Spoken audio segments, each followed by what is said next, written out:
All sports, all plays. Yeah. All sports, all plays. All sports, all plays. 365, we making the plays. You talking the game, get you through the days. We're high in the court, the dime in the lane. Variety, topics, living the same. All presentation, sports information. In the airways, taking the nation. All sport, all plays, like working your faces. Grace at the field, so tie the laces. All sports, all plays. Network. All sports, all plays. Network. We on top of our game. All sports, all plays. All sports, all plays.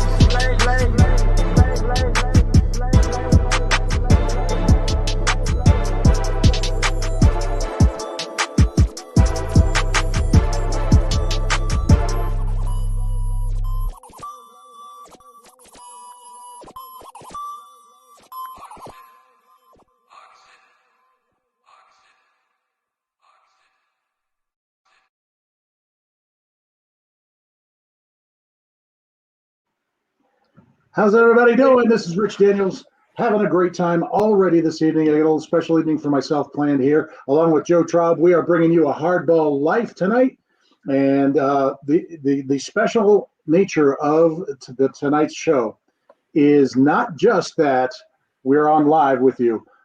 I am doing three fantasy drafts at the same time while I'm doing the show. This is going to be pretty interesting. And I'm going to have a pick pretty quick in one of these leagues here. I'm almost up now as I look in there. But, Joe, it's going to be a wild night for me. I'm going to have to rely on some of your judgment tonight, I think. Well, that sounds great. Hey, it's that time of year. You know, we got spring is basically here. Baseball's basically here. We got spring training just about complete. The regular season started in a few days. These exhibitions are starting tonight. Got to love this time of year, especially having it back after what we were going through about a year ago at this time. Absolutely. And we've got some big deals going on tonight. We're going to be talking in just a couple minutes. We're talking about tanking and how it goes on in the major leagues. We're also going to be looking at we're ranking players again this week, but we're doing it by their position in the batting order. Who's the best at each position in the batting order? So it's a little different take on that.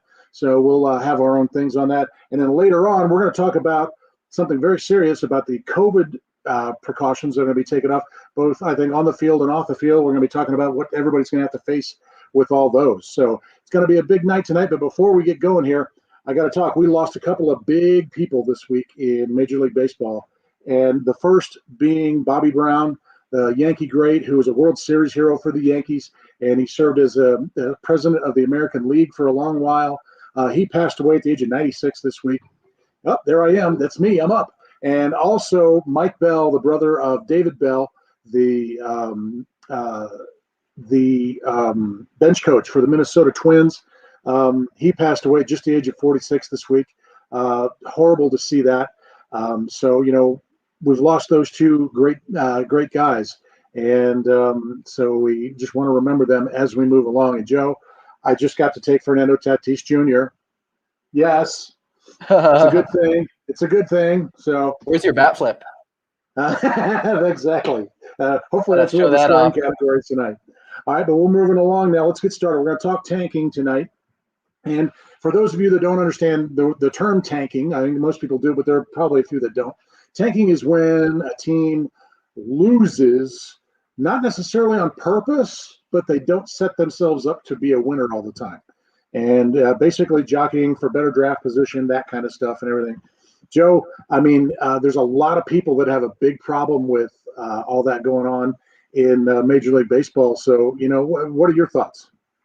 You know what it comes down to? I mean, anytime there's sports, from recreational little league to, you know, competitive to when you get to high school to college to even the professional level, I mean, the goal always is to win and make your team better. And you want to go out there and put your best product forward no matter who you're playing and what you're giving.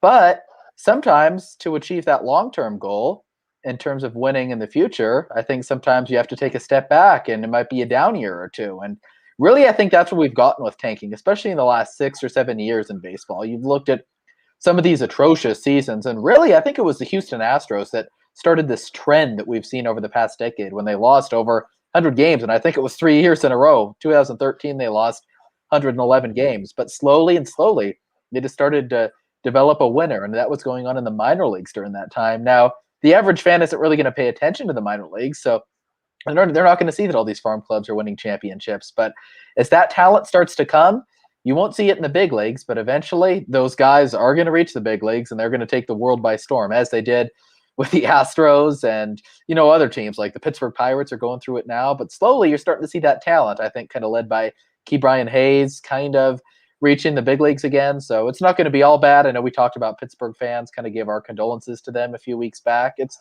not going to be all bad. And sometimes I think tanking, unfortunately, as much as I hate to say this, is necessary for the game. And not just in baseball. We've seen this in other sports too, that 76ers years ago really embraced the trust the process. And we saw it with the New York Jets this past season. They really failed at the tanking strategy by winning their last 2 games to kind of mess up their strategy for Trevor Lawrence. I know a lot of Jets fans that were pissed off about that. But yeah, the fact of the matter is that you got to pick your poison and decide what's best. And sometimes, as weird as it sounds, that's not winning. So I do support it. Again, it's business of the organization. It's really no one else's, but that of the general manager and the coaching staff and the players. It's what they want to do, what they think they need to do. And if you need to have a couple hundred lost seasons in a row, so be it. It could lead to a World Series championship in a few years would you rather that or go 80-82 5 years in a row? I think we all know the answer to that.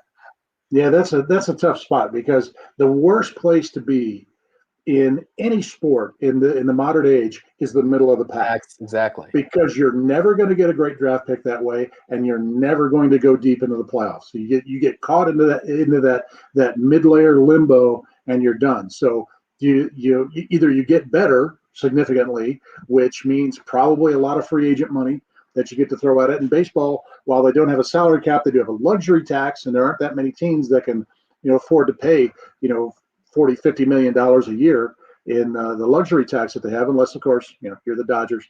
But the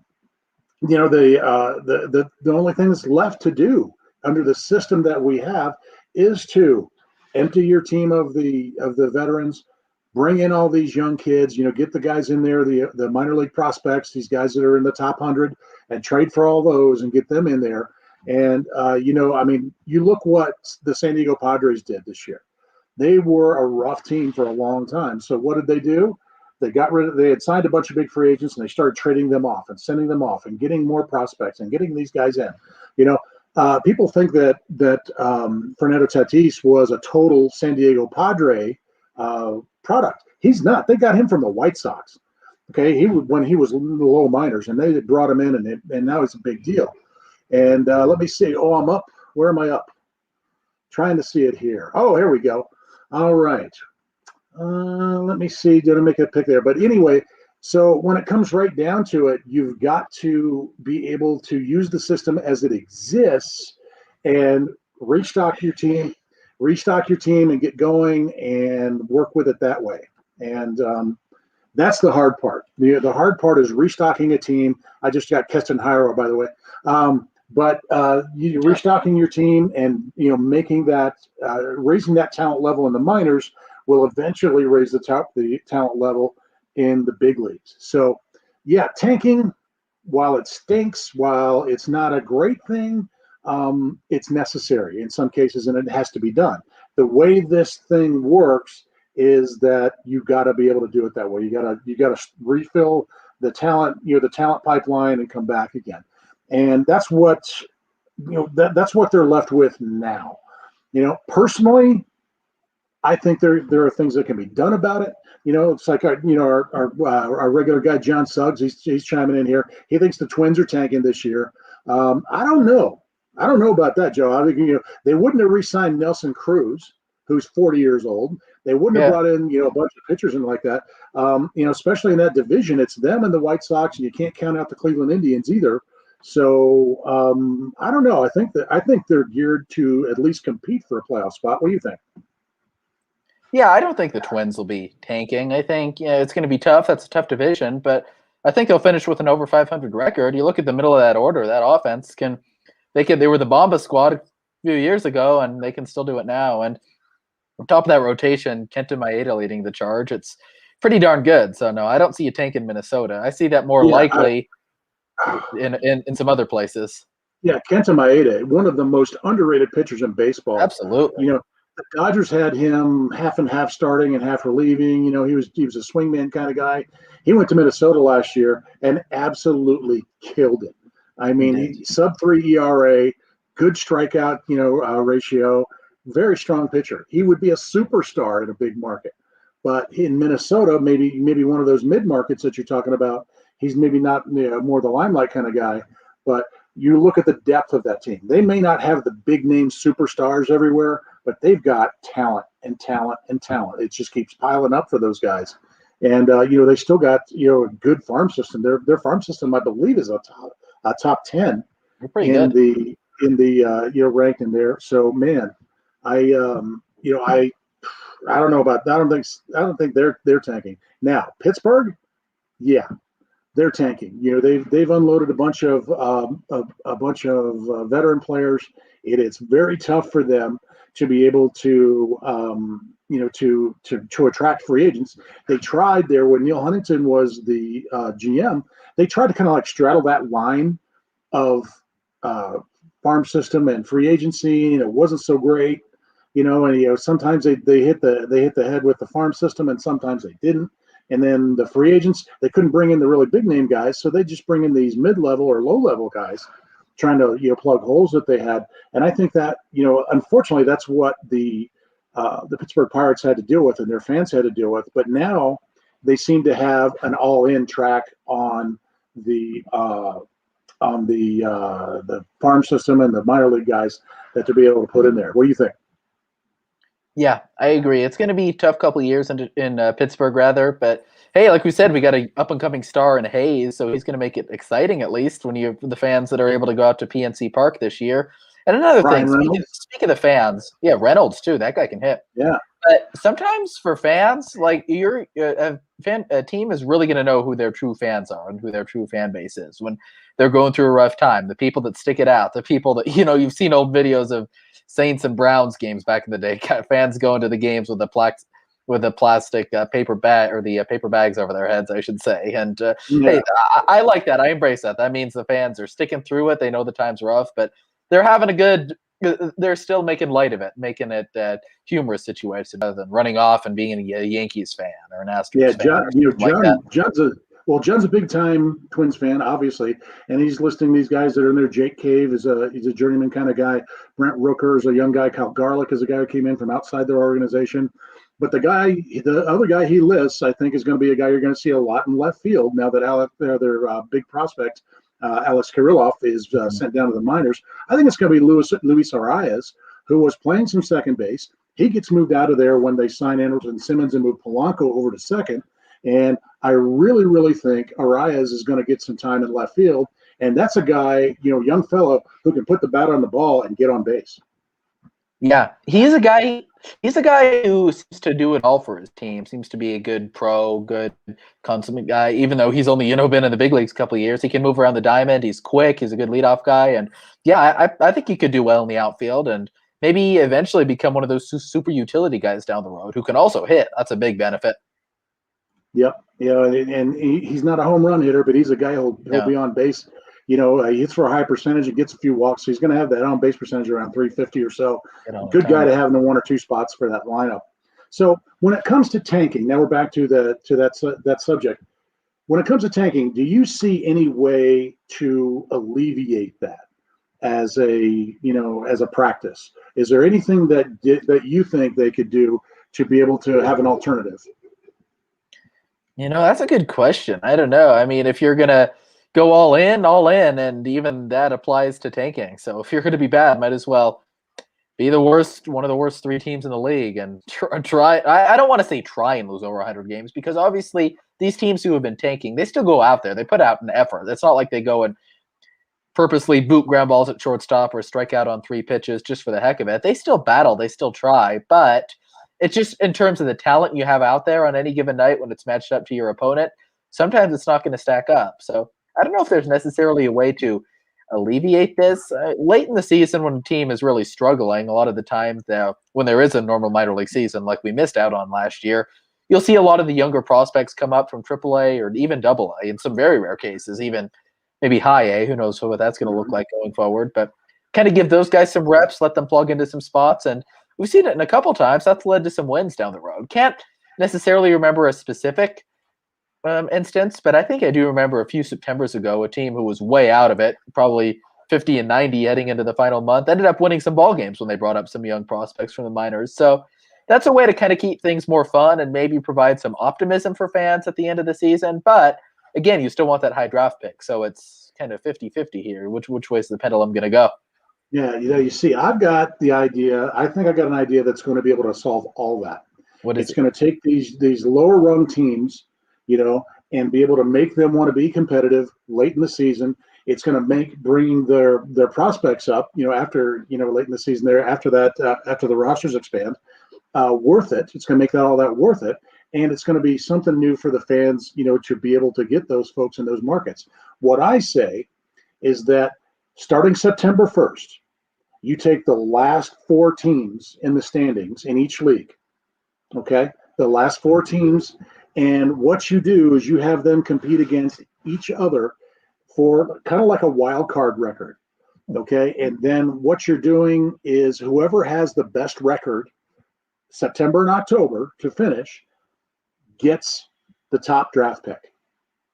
So you kind of make the draft, you make the first 8 picks in the draft kind of like the NBA draft lottery, but those teams have to earn them. You have to do really well. So if you stink, if you just don't play well, you're picking 8th, and that and as well you should. I think you take those high draft picks away from those teams that aren't making the effort, and you make it worth it for them to be able to go up there and do it. If they want that last draft pick, okay, start September 1st and win out. Go out there and win as many ball games as you can. One of those teams goes 18-12 over that span. That's great. It's great for the fans, and it's also great for those teams because then the young guys coming up get the idea about, competing, and they get an idea of what a pennant race is like, even a little bit that way. And they're actually playing for something. So I think that, a late season lottery run like that would do wonders for the game, wonders for the game.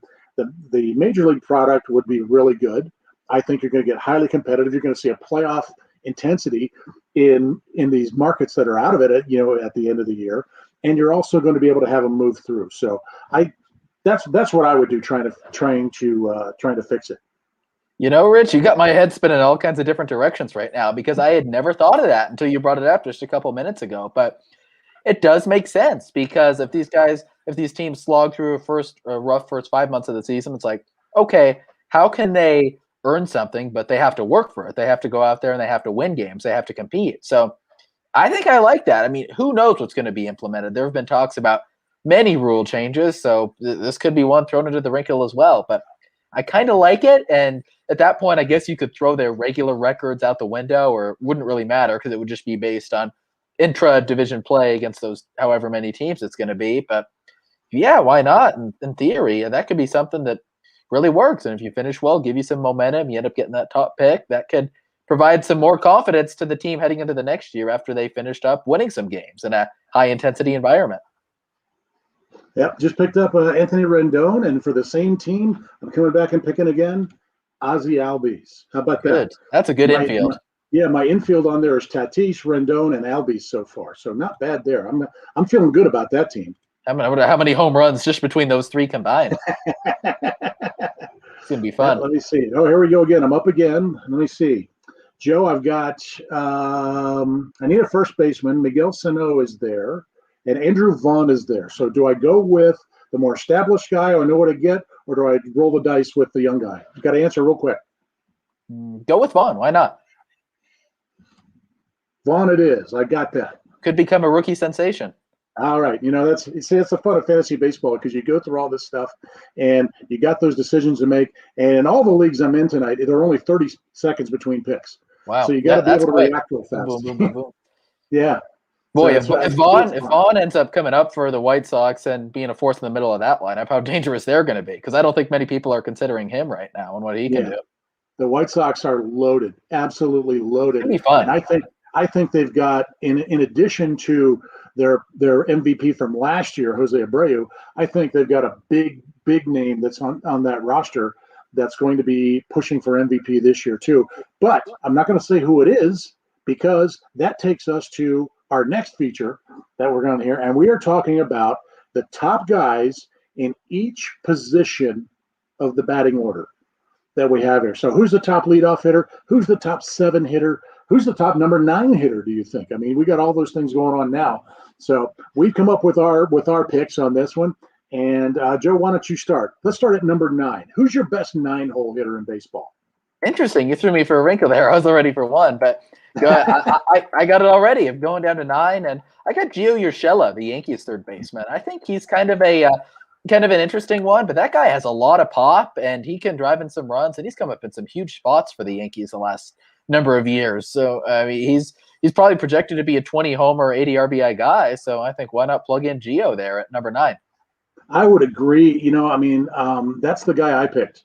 You can't find a better 9-hole hitter, and he may be moving up in the lineup sometimes, because of injuries, or he'll probably hit in front of Kyle Higashioka when he catches. But for the most part, he's hitting down at the end of that order. And when you've got a hitter of his magnitude, a guy hitting 20, 25 home runs, driving in 75 or 80 runs a year, and in the 9-hole, that says a lot about your lineup. That Yankee lineup's pretty well stacked, even though they've got some injuries going on right now. You need to look for them that are going to be able to do that. All right, number 8. Who you got number 8 in the lineup? Number 8. This is kind of going to be an interesting thought to some because I don't know how many people really know much about him, but I'm going with Bobby Dalbec, the Boston Red Sox first baseman. And it could be argued he might move up during the season, but I was just doing some looking at projected lineups, and right now on a couple different sites it said Dalbec's expected to hit 8, so I stuck with that. Here's a guy who came up last September and absolutely crushed it. He had 8 home runs in the final month of the season. He was almost in Randy Arozarena type territory with what he was doing. And this spring, he's been a sensation, just hitting bomb after bomb. These things are going a long way. So yeah, he's hitting. Yeah, his home run frequency was like 1 out of every 6. It's crazy. I think, I don't know how the season's going to turn out for Boston this year, but I think he's one that is going to be one to watch, and Red Sox fans should be excited about him for a long time to come. Absolutely. All right. We go to my number 8 guy, and I'm going to the National League on this one. And I picked Nick Ahmed from the Arizona Diamondbacks. And this is a guy, I'm telling you what, this is a guy who has developed. He came in as this light-hitting, slick-fielding shortstop, pretty much a cliche when it comes down to the history of baseball. You get some guy like that, great glove, great defense, and then you've got, his hitting, you may never see it. But he has developed. This guy, he's coming up there. He's hitting, he's hitting high teens to 20 home runs every year now. Okay, he's hitting about 250 or so, anything like that. But when he first came in, he had no batting average, no offensive stats to speak of. And he has developed to the point where he is absolutely scary now in that 8-hole because he's a guy you don't want to go to sleep on. And you definitely want him to be you gotta concentrate on him a little bit more, and I think it's a really good thing for the Arizona Diamondbacks that they got him. He'll probably never hit higher than 7th in that batting order, But it's a great thing that they've got him back there because if you got your number 8 stick driving in 70 runs a year, that's not too bad at all. Yeah, I've always been high on Ahmed, especially more for his defense, but when you watch some Diamondbacks games, you notice that guy has some pop, and yep. He's a valuable asset to that team and one of their leaders now. So who you got at number 7? I'm going with a free agent signee this winter, a guy who signed really early too, and that's James McCann, the catcher from the New York Mets. He's going to hit down. He's going to hit down in that lineup a little bit. Maybe he'll move up against left-handers. I don't know. But I think batting 7th in that order is going to be about right for him because most catchers, you want to keep down their wear and tear. So what you do is you bat them down in the order and they don't get as many at-bats that way. So I think he's capable of 20 to 25 home runs, and I think he's capable of 80 to 85 RBIs hitting out of that spot.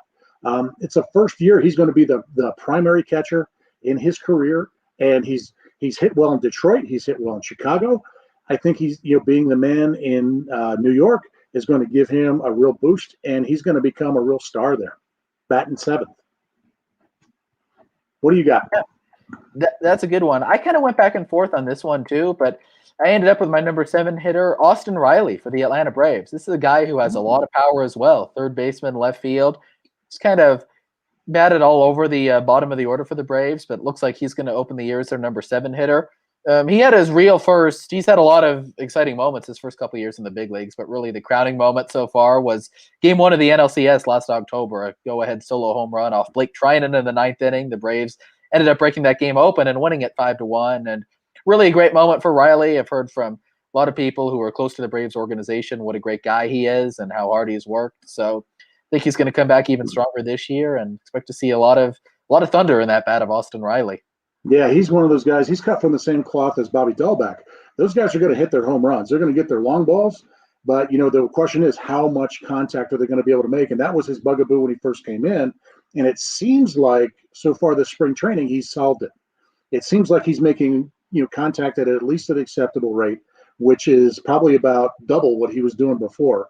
Because before he was hit or miss. It was just swing as hard as you can just in case you hit it, And now it seems like he's settled in a little bit more. Riley's a good pick at the 7 hole. All right, number 6. I got this guy. This is a fellow who I got to see, come through the Pacific Coast League and just tear it up. He was in the Pacific Coast League for about 6 weeks before the San Diego Padres brought him up. And now he's been moved to Cleveland, and that's Franmil Reyes. Okay, this guy, he's never going to hit. He's never going to be a 300 hitter. He's never even going to be close. But he's got so much power. I have seen this guy hit home runs by accident. Literally get a bat on the ball and watch it fly. And he actually looks surprised when he hit a home run 50 feet over the fence in straightaway center field or straightaway right field. And that guy is going to be tough hitting there he's going to be the everyday DH for the Cleveland Indians. He's probably going to hit between 30 and 35 home runs. The question is how many guys are going to be on base in front of him. And that's the only concern that he's got. Yeah, I think the Indians offense, it's going to be a struggle at times this year, but having a bat like Reyes in the middle of that order, they can get a couple guys on. You never know, him pop one out and change the course of a game. Do you want to take a brief time out? I just saw John Suggs. He's asked this a few times, really want to get to it. He asked, I believe the question was, a pitcher had 10 innings pitched this spring training with 30 strikeouts and didn't give up a run. I'm going to guess Lucas Giolito. That guy's been dealing every time I've seen highlights, so I'm going to go with Giolito there. And John will respond, I'm sure. Do you have a guess on that one, Rich? Well, at this point, I'm making 2 picks at once. So we'll see. I've got to be able to juggle back and forth between these. A lot of juggling. So I've got a little time here. But yeah, when I think, so it's sure not Trevor Bauer because he got lit up the other day. He did. I would have to say not Justin, but I did it. Bieber from Cleveland.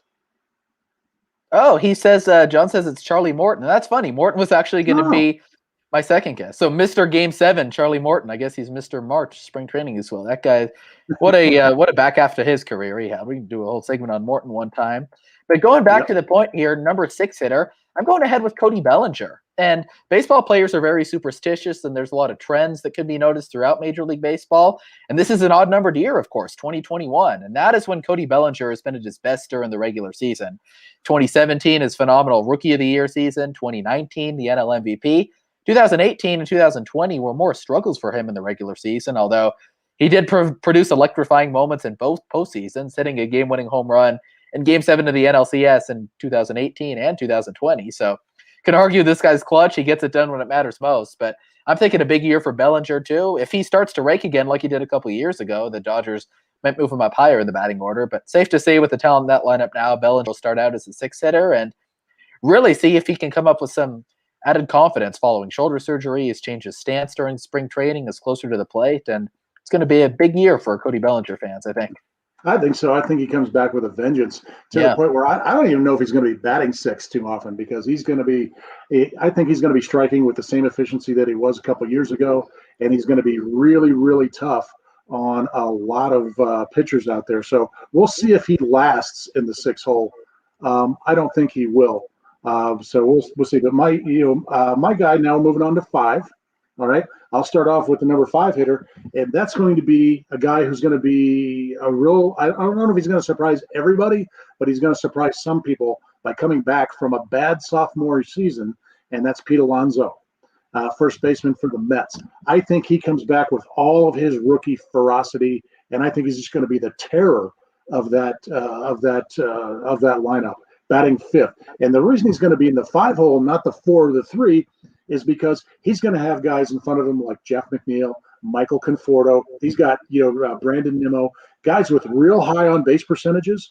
They're going to just line those guys up in front of him, and he's going to walk up there like Jack Clark playing for the '85 Cardinals. The one guy on that team that didn't steal bases, but what did he do? He drove in all the runs and everything like that. So I think Pete Alonso is just primed for a huge year this year. Interesting you bring up Alonso. I was going to bring him up, but when I did my lineups, I actually did have him hitting cleanup. And I see your point why he might start out as 5th, but could also move up to 4th here pretty quickly if he gets off to a good start this season. But thing is, this guy's electrifying. He's one of the faces of the Mets right now, and no matter if he bats 4th or 5th or wherever, he's fun to watch. He's good for the game. Yep, without a doubt. Who have you got at number 5?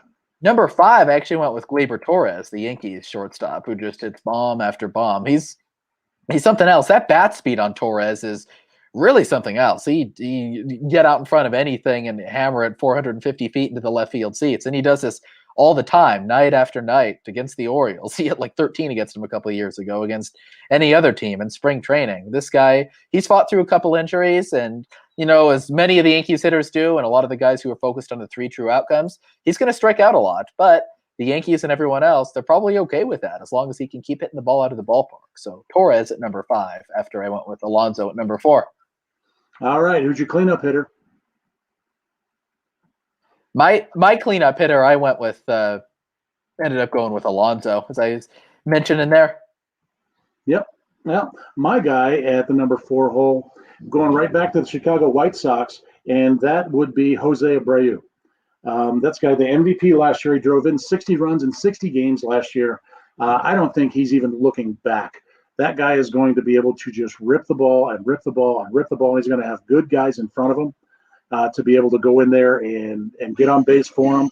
And I look for him to have a big, big year, probably somewhere in the area of, maybe 130 RBIs. And he's just going to have so many tools and so many weapons around him that he's just going to be so effective. I mean, this guy in the prime of his career, I believe he's 32, right in the wheelhouse of his career, just crushing the ball every day. It's hard to argue with that. I'd be excited if he did 130 RBI. That's nothing to sneeze at. Cool. Now moving up to number 3 in the order, who do you have? I've got Freddie Freeman from the Atlanta Braves. He might be the most complete number 3 hitter in baseball. He can hit for power. He can take the walk and get on base in front of the big guns behind him, and he can drive in runs. He can bring guys around from first base, from second base, which is a huge thing for your number 3 hitter. And he's a veteran who's been there. He's been around all the time. And look for him to be clutch all year long for the Atlanta Braves. And if he doesn't do it, he's going to bring his kid in. His 3-year-old kid is roping the ball every time you look on YouTube or something.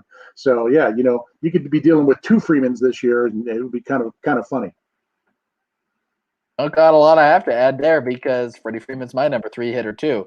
Just a great story, the way he came back from his COVID battle last year. I mean, it was really scary. He said he was fighting for his life a couple nights. That's how serious it was. And I think for those who weren't taking it seriously then, he did help open up more eyes, at least, not just in the sporting world, but in the world in general. He was able to persevere, use the support of his great family. His wife's so active on social media and her support of him. He was able to come back, have that fantastic season. His family came out to Arlington to see him play in the National League Championship Series. The Braves fell just short, but thought it was a really great way to cap what was the best season of Freeman's career. And a little funny note, I was shocked last September when I saw this, but Freddie Freeman somehow in his first 10-plus seasons of playing Major League Baseball had never hit a grand slam. So then he hit one, and then what did he do? Hit one about 36 hours later. So that's baseball for you, and I have a feeling those are not going to be the only 2 grand slams of his career because he still has a lot of baseball in him with the way he works, the way he stays in shape. He's just a treasure. Well, also not with the horses that he's got in front of him. The guys like Ronald Acuna Jr. and Ozzie Albies and everybody else who's going to be hitting out there. He's going to have plenty of opportunities to put more slams out there. All right, number 2, who you got as the best 2-hole hitter in baseball? I'm going with the reigning NLCS and World Series MVP and Corey Seager. Now, a lot of people in the baseball world were down after his comeback from Tommy John surgery. They said that he wasn't producing, but really, when you look at his stats, it wasn't a bad year, maybe a down year for him in terms because he's just been a crazy consistent offensive producer since he was called up to the big leagues at the end of 2015.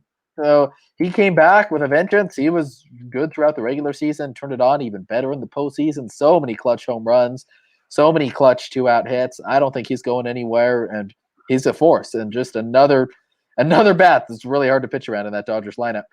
I am just backing you up on that 100%. Corey Seager was my pick at the number 2 hole. Last year, if you thought he was good last year, just wait, because last year he was still a little tender with that throwing elbow that he had. He wasn't 100% confident on everything that he was doing. But just look out for that guy now. He is going to light everything up this year, and nobody's even going to worry about Jock Peterson or anybody else that migrated away from the Dodgers. He's going to make everybody forget that this year. So good pick on that one, my friend. Number 1, top leadoff guy in baseball. Who do you got? So this was a battle. I went back and forth quite a bit on this one because had 2 just excellent baseball players and 2 guys that are really in the top 5 of everyone's fantasy drafts this week. But when it came down to it, I did go ahead with Mookie Betts as the best leadoff hitter in the game. And here's why. I just think this guy changes the game in so many ways, shape, form, or fashion. He get on, and the stolen base is becoming a lost art. And Acuna does this too, but Mookie gets on, he walks, he can steal a base, go steal third as well, makes a pitcher really work a count, drives up into a pitch count so early on in the game, which is very key when you consider, workloads of pitchers these days. He has immense power. We don't really talk about defense in this, but one of the best right fielders in the game too. So Betts, we saw it all throughout the regular season, all throughout the postseason. This guy's just dangerous. He changes the game. Your team could be down 3 or 4 runs. He works a good at bat, gets a guy on, and then we bring up Seager. He gets on. Turner hits a 3-run homer. It has a lot to do with the team that he has behind him too. Every spot in that Dodgers order can be considered dangerous, and Mookie starts it off, so that's why he's my number 1. Yeah, it's hard to argue with him, but I'm going to. I mean, Mookie Betts, great player, former MVP, through it all. I mean, he's a great bowler. Whatever. I mean, he's probably a gourmet cook and all this other, drives the bus, all that kind of stuff. He's that kind of guy. But I went with a different guy, and this is my pick coming in this year to be, I think, the American League MVP. He's going to be a driving force behind an American League team that's going to go deep into the playoffs, if not all the way to the World Series. And I think it's going to be Tim Anderson from the Chicago White Sox. If you look at his numbers have just progressed and progressed and progressed every year. And he is an absolute beast out of that leadoff spot for the White Sox. He doesn't bother walking because he hits everything. I mean, just absolutely crushes the ball. He doesn't have a weak spot in his swing chart. And he's going to steal bases. He's going to be able to bring guys around that are, that are on base in front of him. Anderson is probably the best kept secret in baseball right now, as far as, the superstar that nobody gives any credit to. But that guy, he's going to be very tough this year. I think Tim Anderson's your American League MVP and the best leadoff hitter in baseball. I like that one a lot. Tim Anderson's just a baller, the way he goes about his business and kind of started to let the kids play thing a couple of years ago. He loves to play baseball, and he shows it. And I think that's why helps him keep loose, helps him have more and more fun each night he's out on the baseball field. So Tim Anderson, no argument there. And I do agree. I could see the White Sox going all the way this year. All right, so there's our picks for the best hitters in each position of the batting order in Major League Baseball. So if you got your comments, you want to put them on there. We'll get you out on here, just like our man John Suggs. He's been able to chime in tonight, and we encourage you to do the same right here on the All Sports All Play Network. It's a hardball life here, baseball, and baseball. A couple of baseball lifers here Joe Traub, and myself, Rich Daniels. So, moving on now, we have got something that is very important. I think it's something that a lot of fans are going to be experiencing, but whether they realize it or not, there's still going to be a lot of restrictions on the players and people working in the organizations that they're going to have. And that's, we're still dealing with the COVID-19 restrictions that we're going to have. We're going to have a full season, it looks like, but the question is, what are we going to be facing when you go to the ballpark, both as, as baseball workers, also as the player, what you're going to see from the players. So what are your thoughts on that, Joe? Oh, you know as well as anyone that this year has required this past year, I should say, has required so many changes across the board to everyday life, to the way businesses go about their day-to-day operations, to the way sports are played. And I really think it's not going to be the same as it was for the last, however many years going to a ballpark. It's going to be different. There is going to be protocols that have to be adhered to. There's going to be measures in place. But I think starting out with the fans, I think a lot of them are just going to need to face the facts and really be grateful that they're going to be allowed back into a Major League Baseball game. Or in the case of minor league ball, that's starting up in early May, that a lot of these parks are going to be open to fans again for the first time in about 20 months. And I think fans need to really embrace this and really need to adhere to following the rules, following the protocols, not violating any guidelines. Because if everyone's on the same page and everyone's working well in that matter together, then things are going to run smoother all around. This thing's going to get up and stay off the ground all year. We're going to get a full season, and life's going to be good. And we're going to continue getting closer and closer back to normal as these people continue to get vaccinated and, get shots in arms each and every week. But it is going to be different. It's going to be some measures that a lot of Major League fans have never seen before when attending a game. And truth be told, I think that's okay, because health and safety is still the first and foremost, most important thing. And in my eyes, at least right now, facing our country, and people need to go ahead and follow the rules and really be diligent about these practices and continue it every day. So that's a fan's perspective. I know the players is going to be a whole nother scenario, but for fans, I think just being back at the ballpark should be something that really enhances good behavior all around, all season. Yeah, I think so. The challenge is going to be for, the same thing that we've all faced for a year now. And it's going to be, are we going to be safe? Are we going to be smart about what we're doing? And I think the teams are going to be taking those precautions. This time last year, nobody really knew what to do. That's why everything locked down, and we had to figure this thing out. Now, I think we've had a lot more experience with it, and I think there's people that know how to do things, and that's especially the people that want to have their businesses open and want to be able to get people into the ballparks and be able to have them go there. And for minor league baseball, as a guy that works for a minor league team, I got that email and said, okay, what kind of COVID restrictions are you comfortable with? Because we got to decide what to do, and we got to know if you're going to be comfortable with what we're doing. And I said, you know what? Whatever you want me to do, I'll do. I'll work in any configuration, and that they have for personnel, where I work, and I'll be happy to do it.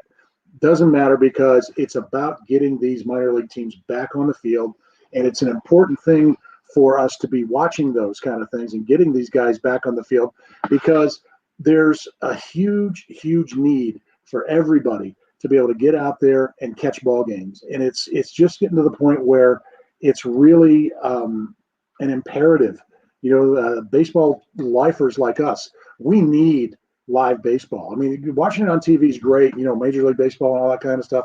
It's wonderful, but it doesn't compare to being there, smelling the smells, hearing the crack of the bat, all that for yourself, So definitely we need to get them back on the field, and all of us need to do our part when it comes to getting them back out there and keeping things safe for everybody.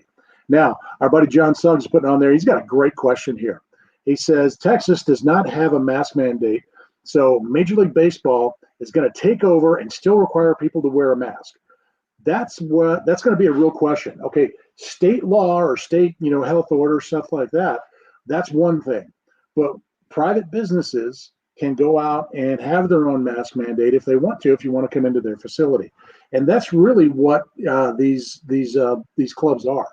And I think, better safe than sorry to be out there, because, personally, I do not want it on my conscience that somebody got sick, somebody even died from all this, and because they were in my business and didn't get any, or didn't take the precautions and didn't protect themselves. So I think it's important that we all look at this and do it that way and understand how important it is to be able to do this. And private businesses can do that. It's up to them.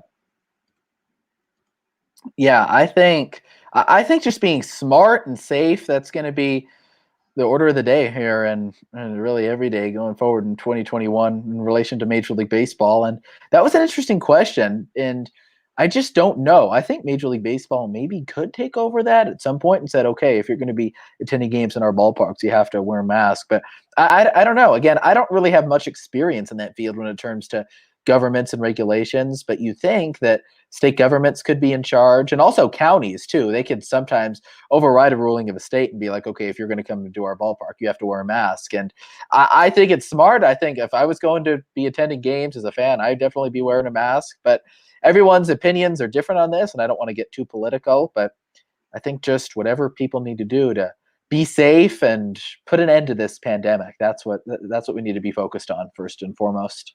Yeah, I think it's huge that we got to have people taking these precautions and being respectful of those around them. And even if you don't agree with the person, making decisions or what decisions are made, I think taking a look at it and just pitching in and say, okay, this this is not personally what I would do. This is not what I like, but I understand. And that's something that I think we've missed through all of this. And we really need to pay attention to it. And the baseball, especially when you get to the higher levels of baseball, it's more of a community. Everybody's sharing something there, and for us to be able to share that, we all have to do our part to be able to get it done. So I think when it comes down to it, there's some folks that are going to have to bite their tongue a little bit maybe, and have to go through what they got to go through. But it's important to be able to keep that product out on the field. And all they need is a big outbreak or somebody to make one of these games a super spreader event. And then what do you got? You're going to have the ballpark shut down. And if you have one ballpark shut down, you're one step closer to shutting the whole thing down. So, yeah, I mean, there are folks that have their personal beliefs and they don't want to have to wear a mask or anything like that. But if you want to see baseball, if you want baseball to stay and to be, a regular thing and to be viable, you're really going to have to, step in and do what you need to do. So, and I got to run back to my drafts going on here. I just took Sandy Alcantara in 2 different leagues. Nice. Dude, yeah. Good young pitcher. He pitched well for the Marlins, even in the playoffs last year. Yeah, he's going to be real tough this year, so I'm really happy to get him 2 times. Gotta love that. That's so, great. Joe, when you look at it, you and I are both, guys who have been around minor league baseball to a great deal. Last year was crushing because even if they, they were able to do something, there was going to be no relief for these teams, for the actual organizations to do it. The players, some of them got taken care of, some of them didn't, things like that, but they were free to go out and work.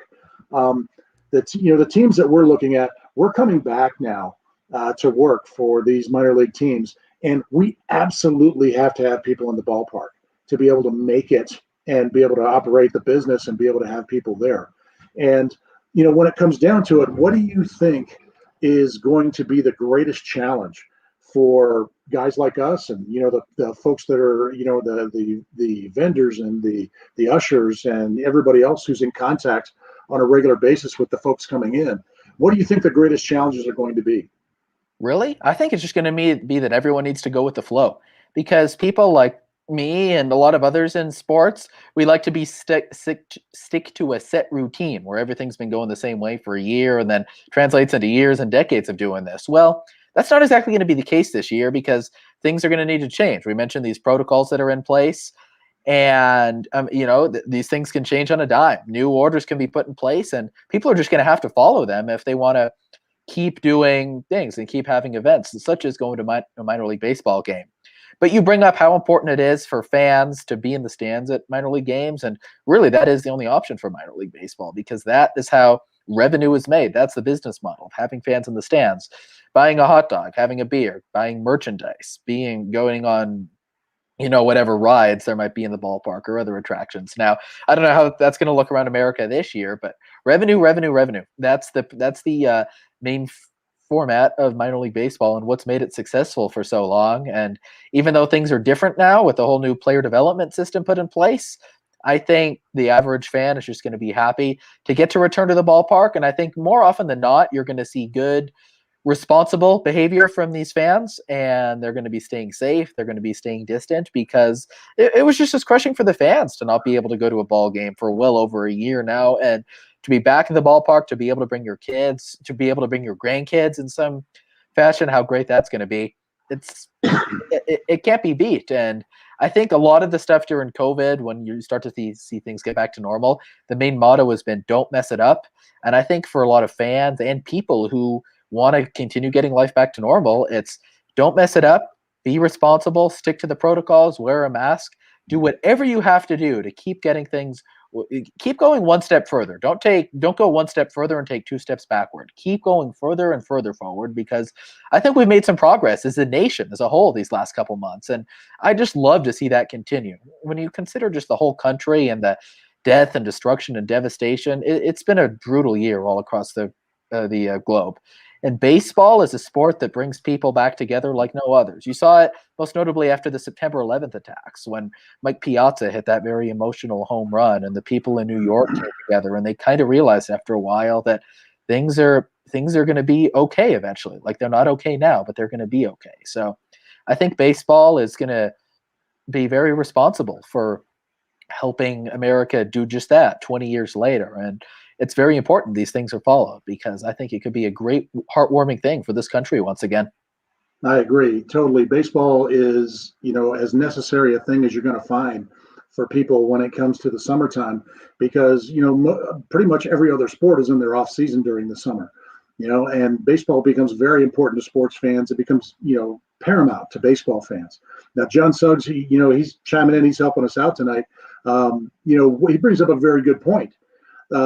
A lot of these teams are really jacking up the prices for the tickets, and that you expect to see the same thing for concessions and everything else come time for the season to go there.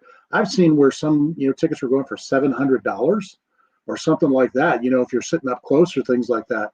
And it kind of reminds me of when these natural disasters hit and gas stations raise their prices to $10 a gallon, because they don't know when they're going to get more gas back. So they got to make their money somehow. And, I understand the business end of things and, what's going on with that, but that's a very difficult thing for fans to be able to deal with.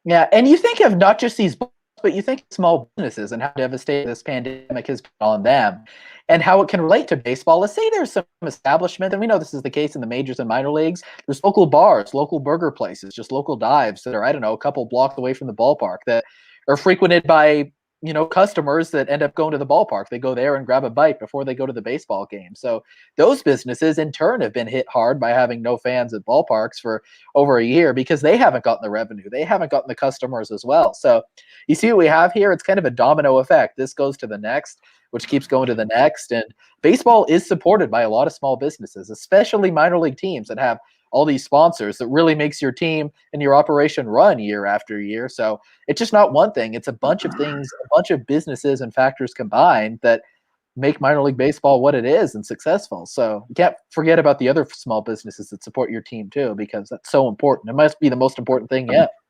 Yeah, and there's a lot of people that have been, isolated and locked down and everything. And, they've been living on the internet basically during this whole thing. And now it's getting to a point where people are starting to be able to go out and do more as more and more people get vaccinated. I myself, this Thursday, I get my second vaccination shot. So I'm glad we don't do this on Fridays, because I'll be a zombie on Friday.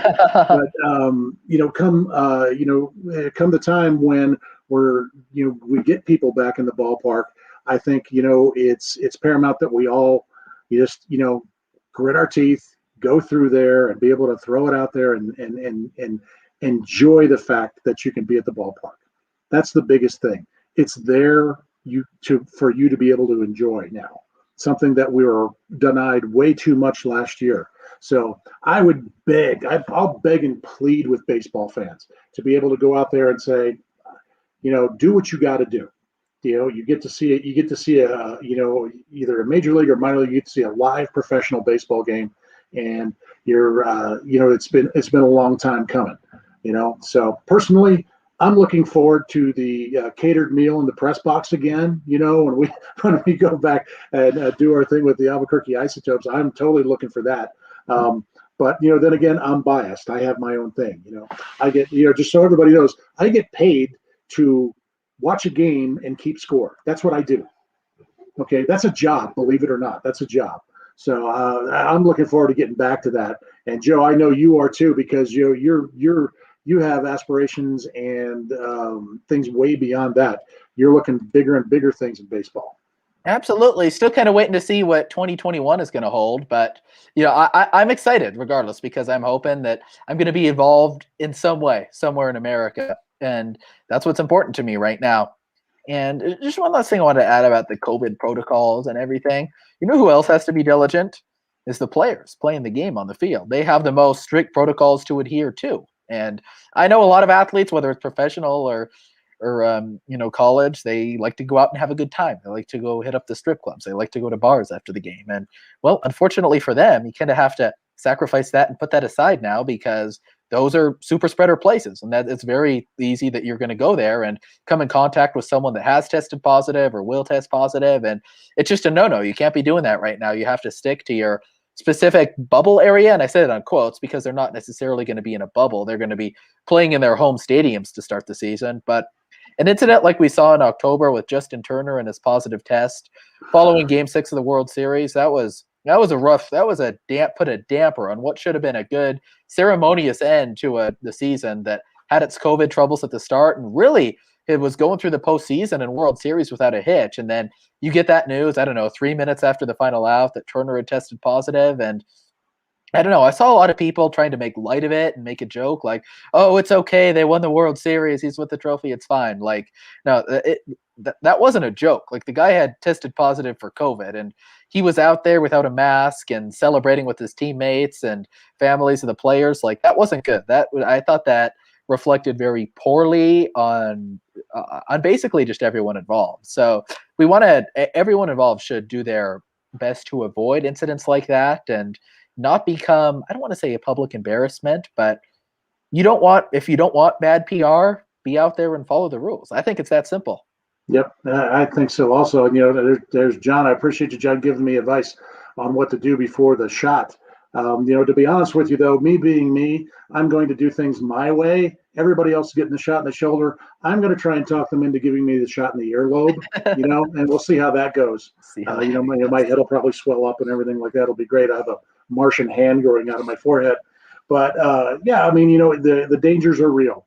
And I would hope that people would understand that by going out and making that choice, you're not only making the choice for yourself, but you're making the choice for other people around you. And, the last thing in the world you want to do is be standing there screaming for an autograph from somebody and, oh, boom, guess what? I didn't know I had COVID, but I just gave Pete Alonso COVID-19. Nobody wants that on their conscience. Nobody wants to feel that. So my hope is that folks will realize that and do well with it and, get us back on the field. And that's the most important thing when it comes down to it, is getting baseball back on the field and keeping it there. All right. So I am deep into my drafts here, Joe, and I am just like taking guys. Guess who's in front of me now? Eduardo Rodriguez, a left-handed starter for Boston. He's a little nicked up right now, but I'm jumping on that guy.